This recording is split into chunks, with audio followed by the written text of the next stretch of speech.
Dzień dobry Państwu. Kolejny odcinek moich warsztatowych przygód ze złomem. W dniu dzisiejszym pokażę Wam, jak odrdzewiam zbiorniki paliwa chemią wiodącego producenta, może po tym, co jest nalane. Menzureczkę nie widać, że jest to wiodący produkt na rynku. Całkiem drogi. No, był już parę razy wykorzystywany i jak zlewałem z 30-litrowego karnistra, to troszkę się wzburzył. No, wypadałoby go ze 2 razy przez szmatę przepuścić, no bo zbiorników zrobił już dużo. I jako pacjenta mamy zbiornik od motocykla produkcji niemieckiej zaraz powojennej. I jak ktoś chce, można zgadywać, czy producentem jest BMW, czy kto inny. Dosyć rzadka marka, rzadki producent, ale o dziwo bardzo znany. Właściwie był przemalowywany, więc ciężko będzie stwierdzić po malowaniu. Był oryginalnie chromowany, co widać tutaj zresztą z boku. Charakterystyczne jest tutaj malowanie tych 2 kresek. No, możecie rzucać propozycje z gadula, kto jest producentem tego kawałku blachy. Na przebitce zdjęcie stanu w środku. Tak naprawdę jest to głęboka, ale nie łuszcząca się rdza, więc praktycznie samo oczyszczenie chemiczne wystarczy. W jakichś tam przypadkach, kiedy jest dużo elementów narośli z rdzy, czasem trzeba zastosować tradycyjnie na koniec po takim odrdzewianiu chemicznym nakrętki, jeszcze raz chemię, żeby to po prostu odbić wszystko dziadostwo. Ale tak naprawdę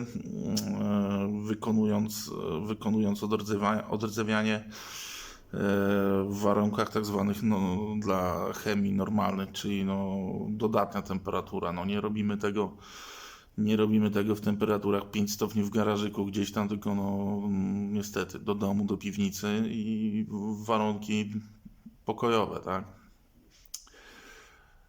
Trzymamy tą chemię wtedy tak ja dla świętego spokoju trzymam 5 dni, czasem tydzień jak zapomnę lub się nie spieszę i efekt jest taki, że praktycznie mamy gołą blachę w środku.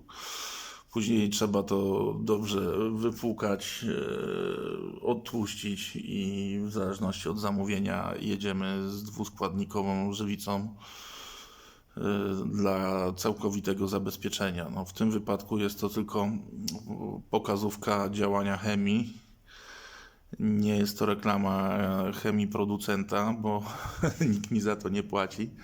Jest to właściwie szybka i jak na moje możliwości na razie prymitywna forma reklamy usług, jakie świadczę normalnie i efektów, jakie uzyskujemy przez zalanie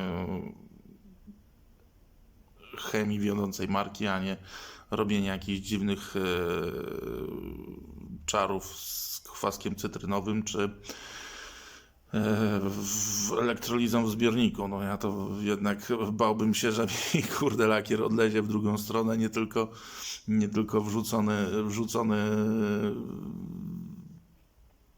nie tylko z powodu elektrod wrzuconych do zbiornika, ale jednak cały zbiornik wtedy robi za jedną z elektrod, i niestety jest możliwość, że to po prostu trzyma się sama farba, a już odładzi od zbiornika. Bo jednak zrobimy ze zbiornika elektrodę, więc nie tylko działa to na wewnętrzną, ale i na zewnętrzną stronę. Zobaczymy z czasem, jak to się będzie zachowywać. Preparat jest dosyć mocny, bo kiedyś wyżarło ze 2 razy dziurę w zbiorniku gdzieś na spawach. Możliwe, że tutaj akurat zbiornik jest wykonany z bardzo grubej blachy, ale też te wrzery są dosyć głębokie i tak naprawdę przed takim finalnym odrdzewianiem zbiornik powinien być najpierw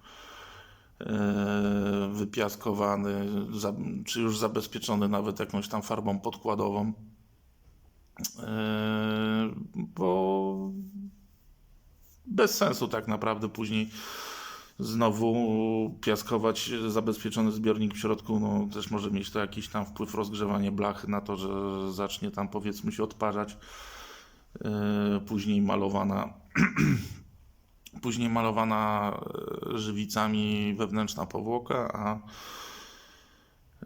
może pojawić się też, jeśli tego nie zabezpieczymy, no po prostu rdza. No jest to goły metal i tak naprawdę powolne nawet wysuszenie powoduje już powstawanie osadu w środku. Także no, tutaj też zwrócić trzeba uwagę na niską temperaturę, która no, spowoduje, że po prostu woda nam bardzo, bardzo wolno odparuje. No i osady, rdza. Tak naprawdę mam przystosowany w piwnicy, że tak powiem, kaloryfer, że w nocy o północy lub no w lato to można sobie położyć na słoneczku i to chwila, moment odparuje. Tak samo malowanie dwuskładnikową farbką w środku no, powoduje to, że ona nie schnie tydzień, tylko no, na słoneczku wysycha nam właściwie w ciągu tam powiedzmy pół godzinki, czyli no nie trzeba łazić tam, przelewać tej farby w tej z powrotem, tylko no zalać, zabezpieczyć wewnętrzną stronę, pomachać we wszystkie strony, zlać naddatek i skontrolować, czy się nic złego nie wydarzyło. Tak więc zalewamy berbeluchę i za około tydzień zlejemy syf i zobaczymy, jaką powłokę uzyskaliśmy w środku. Miejmy nadzieję, że no, zbiorniczek nie stanie się durszlakiem, czy tam nie wypadnie nam dno. No i spodnia strona zbiornika. Widać, że jest dosyć solidnie wykonany.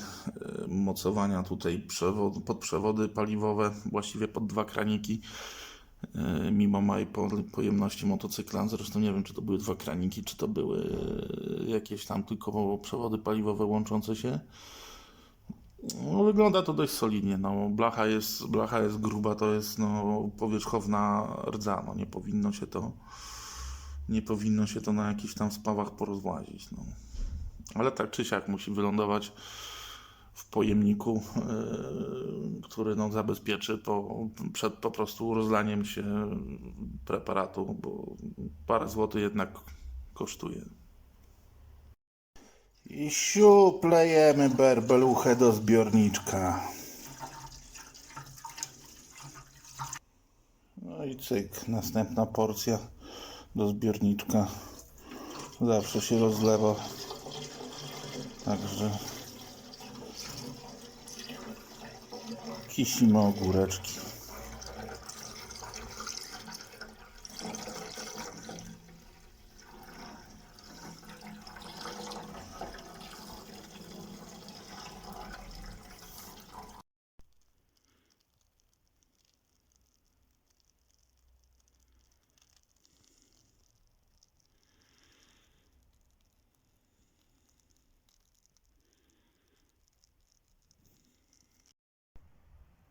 Po 2 dniach przestało buzować, także właściwie proces jest zakończony. Teraz to już tylko takie wykończeniowe.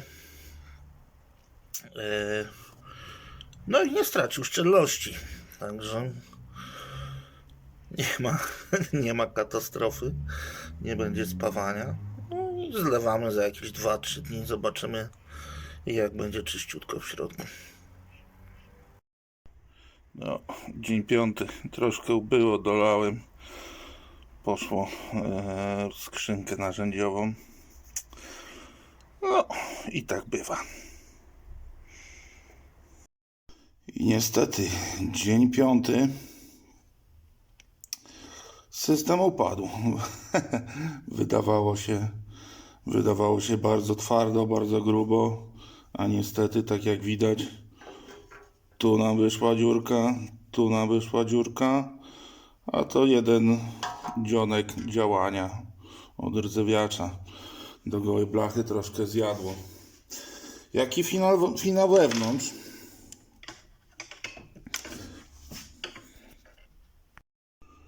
No i finał wewnątrz. No tu akurat szybko poziom opadał, więc nawet zdążyło już ponownie złapać rdzą.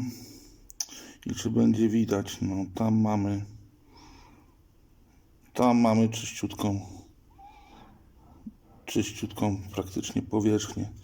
No niestety, tak jak mówiłem, najpierw pioch, potem reszta zabawy, no bo wychodzi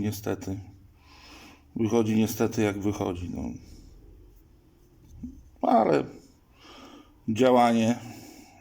działanie chemii jest zajebiste.